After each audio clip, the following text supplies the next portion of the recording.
Hello mga ka-DIY, welcome back sa YouTube channel natin. Bali, meron ako dito nabili na mini refrigerator. Ito mga ka-DIY, nabili natin sa junk shop. Yan, maganda pa siya at malinis pa. Yan. Ayan, malinis pa. Tapos makinis pa yung katawan niya. Ito mga plastic lang naman to. So dito tayo mga ka-DIY sa likod niya. Yan.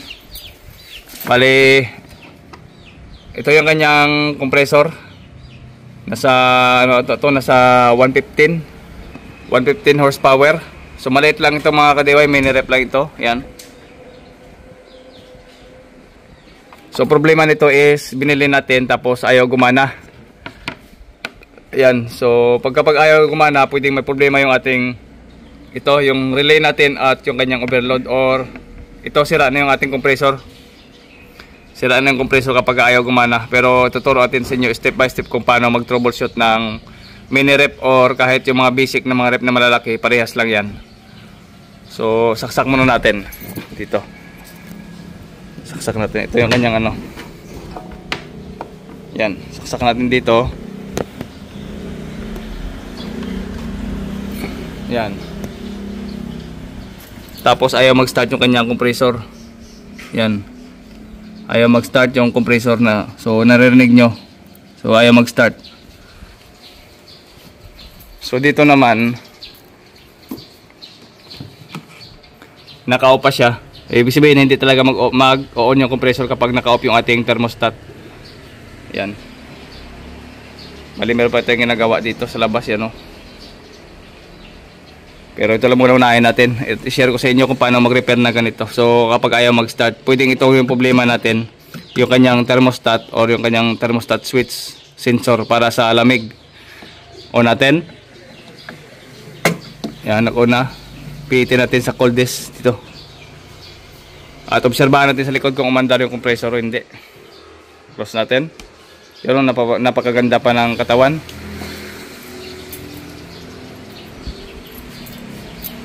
Yan, so dito sa likuran ayaw mag-start yung kanyang compressor. So may problema tayo kapag ayaw mag-start yung compressor. So meron tayong kuryente dyan. Doon natin kinukuha sa ating solar. Solar natin yun.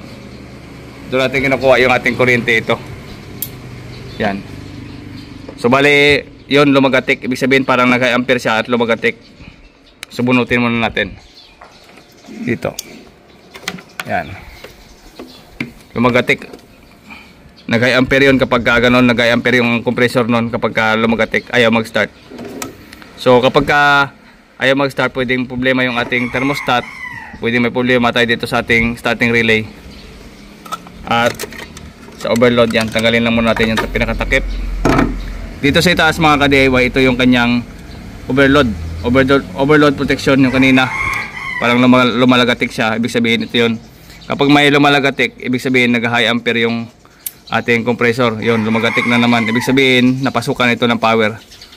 So, kapag ito yung lumagatik, yung ating OLP or overload protection, ibig sabihin, malamang sira yung ating relay. Ito, yung sa ilalim relay ito. Sira yan kapag lumalagatik palagi, or sira yung ating compressor kapag lumalagatik din yung relay nya. Yan. Gagawin natin is unang tanggalin natin yung relay. Ito. Pwede kasing ito yung problema natin, yung relay na to. At pwedeng problema natin yung OLP. Ito kapag ayaw mag-start yung ating compressor. Yan. Sabay na lang natin itest yung dalawa para alam nyo rin doon sa mga baguhan lang. Yan. Kapag ayaw gumana yung ating compressor, pwedeng itong dalawa ang sira. Yan. Okay? So test muna natin gamit tayo ng tester. So bago ang lahat mga ka-DIY is lagyan muna natin ito ng ibalik muna natin yung overload protection dito. Balik muna natin yung overload yan. Tapos yung kanyang relay dito. Yan. Tapos ang gagawin natin is lagyan natin ng clamp meter para alam nyo na yung mga ka-DIY dito sa clamp meter. Nag-high ampere yan. Tingnan natin. Pagka may sira na relay, mag-high ampere yan. So gagawin natin is lagyan natin ng clamp meter itong itaas. Ito yung sa OLP natin or overload. Yan ang lalagyan natin yung isang linya dito. Yan. Okay. Yan. Lagyan ko na ng clamp meter, tapos select natin sa AC clamp tayo para alam nyo rin kung paano mo gumamit ng clamp meter. So sa AC lang tayo. Yan, tapos saksak natin dito. Saksak. Yan, 2 ampere. Pag 2 ampere, pipitik yung ating overload. Yan o, 2 ampere o. Yan. Yan, lumagatik na, ibig sabihin lang, nag-protect yung kanyang OLP. Or active pa talaga itong OLP natin, o overload protection. So walang sira yan, yung itaas, yung ilalim, baka yun ang may sira, or compressor. Test muna natin mga kadeway, bunutin muna natin dito. Okay. So binunot ko na, wala na yung power. Yun, bumalik na naman yun. Lumagatik na naman, ibig sabihin bumalik na mas dati. Ito, sobrang init yan kapag kinapa nyo. Kaya ito yung naririnig nyo palagi sa likod na parang lumalagatik. Ibig sabihin sira yung relay o sira ito, yung ating compressor. Dalawa lang naman yan kasi kapag minsan matagal siyang na-stack, so minsan ito yung nag-stack up din. Yan, so tanggalin muna natin to at saka i-test natin yung dalawang to. Okay, tanggalin muna natin uli. Yan.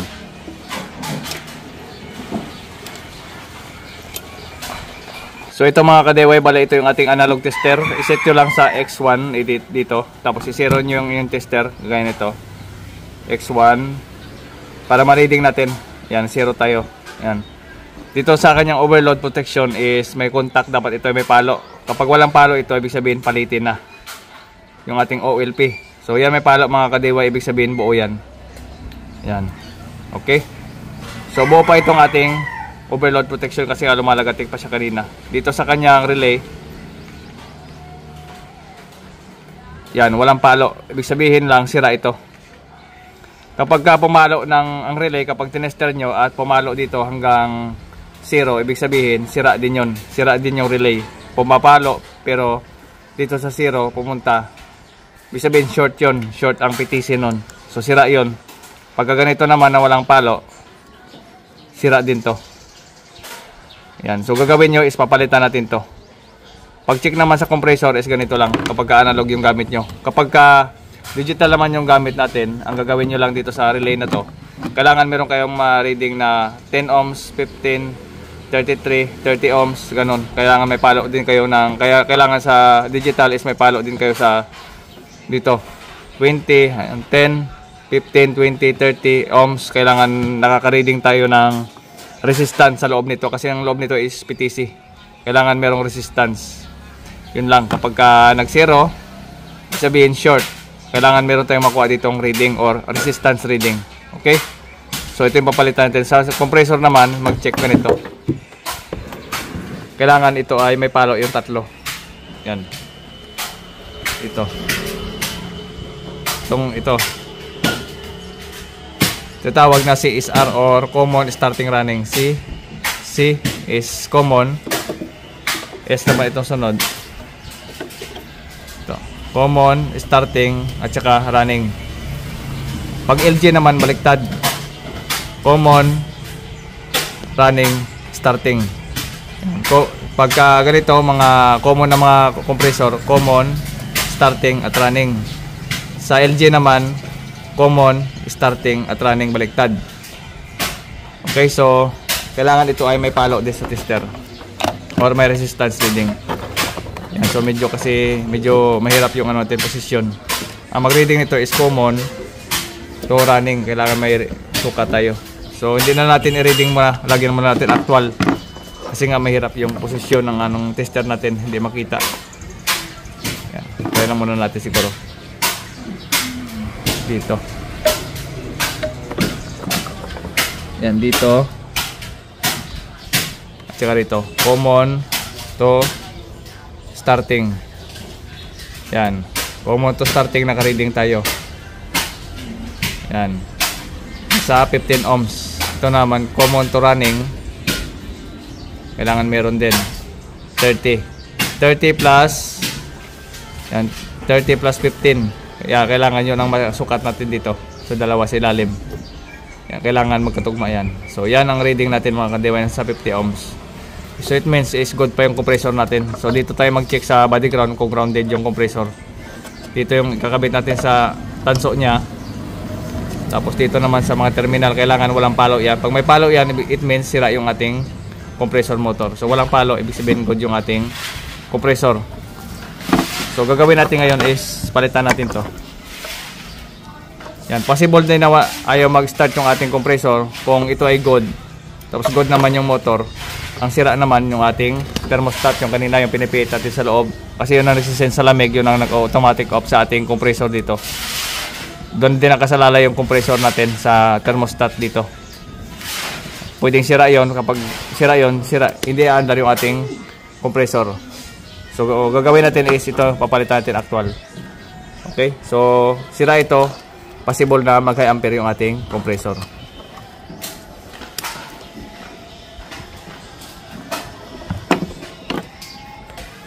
Okay, so meron akong din pamalit dito mga ka-DIY, kagaya nito.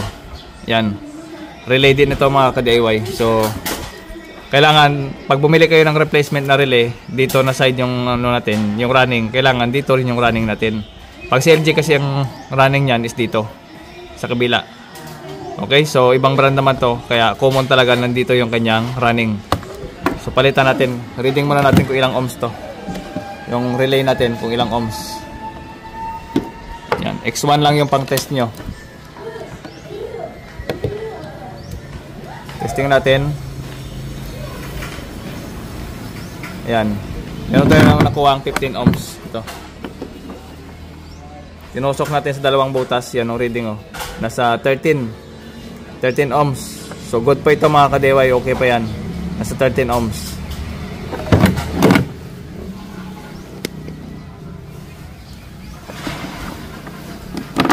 So ngayon ikabit natin to.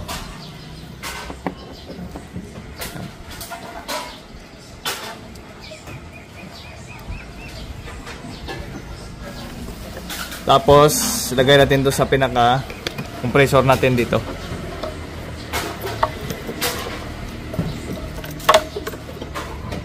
Ito naman yung wire na to, i-grounding to. Yung didikit natin sa lupa para hindi mag-grounded yung ating mga refrigerator. So ito kabit natin. Unahin muna natin tong overload. Tapos yung relay.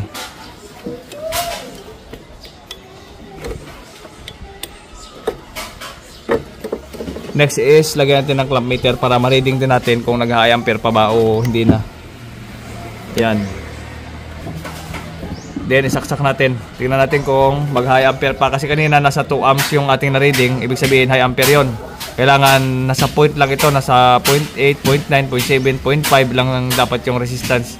Yung dapat yung pinaka-reading natin dito sa clamp meter natin. So nakaselect tayo sa AC ngayon, i-plug in muna natin, tingnan natin.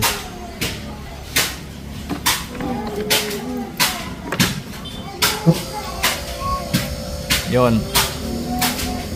So yun, narinig nyo mga ka-DIY na umandar na yung atong pinaka-compressor natin. So ibig sabihin okay pa yung compressor. Yan o, umandar na.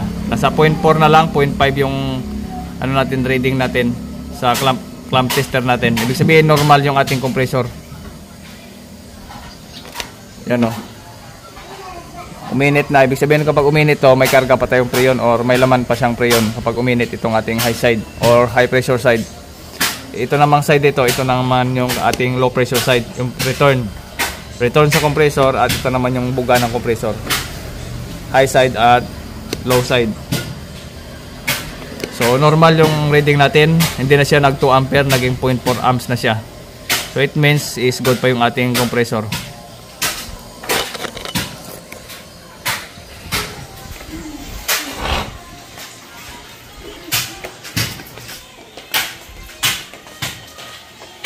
Tingnan natin dito sa loob.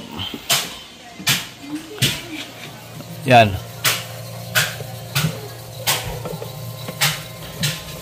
Yan o, lumalamig na o. Yan, lumalamig na siya.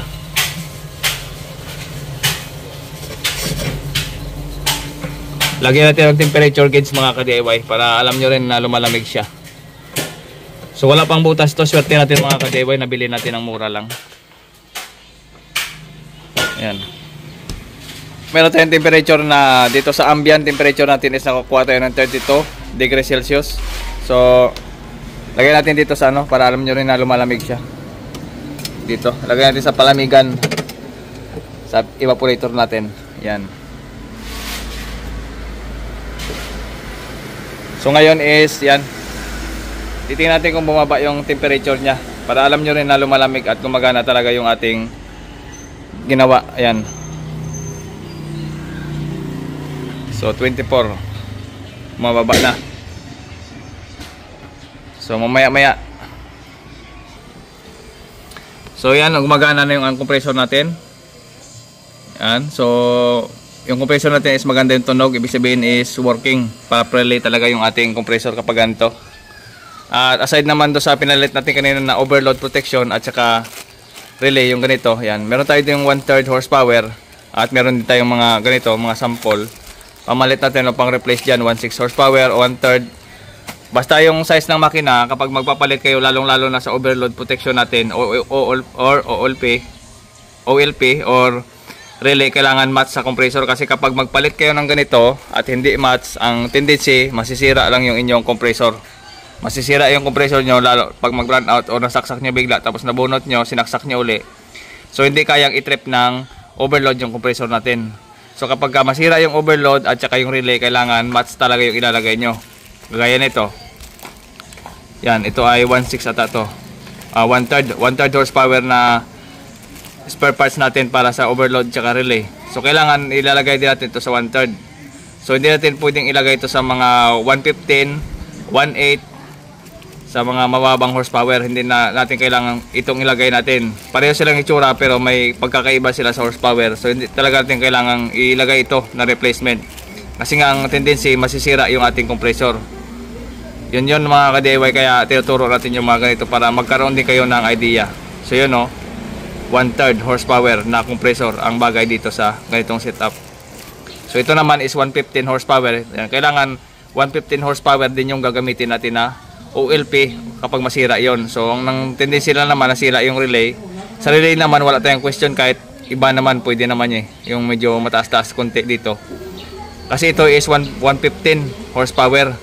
So pwede tayong ilagay dito yung mga 1/4 o yung mga 1/8 horsepower na relay. Pwede dito ilagay yung medyo mataas-taas konti sa kanya. Pero pagdating sa overload protection, sundin talaga itong horsepower niya. So para malaman yung horsepower na compressor, dito nyo titingnan sa code niya, ito AAY25X. So hanapin nyo sa Google yan, malalaman nyo kung ilang horsepower ang ating compressor bago kayo magpalit ng ganitong parts. Hindi lang basta palit, kundi titingnan nyo yung model ng motor kung ilang horsepower. So sa ngayon is tingnan natin dito. Nasa 13 degrees Celsius na. Ibig sabihin bumababa na yung temperature, malamig na yun sa loob. So yun lang mga ka-DIY yung isi-share ko sa inyo para alam nyo lang kung kapag mag-check kayo, mapamalaking rep yan o maliit, parehas lang naman yan. Mapamalaking rep or maliit, parehas lang yung nito, function. Basta non-inverter siya. Kapag inverter, iba naman ang sitwasyon sa inverter. So sa sunod, tuturo ko na lang sa inyo. Yan, bumababa na yung temperature niya.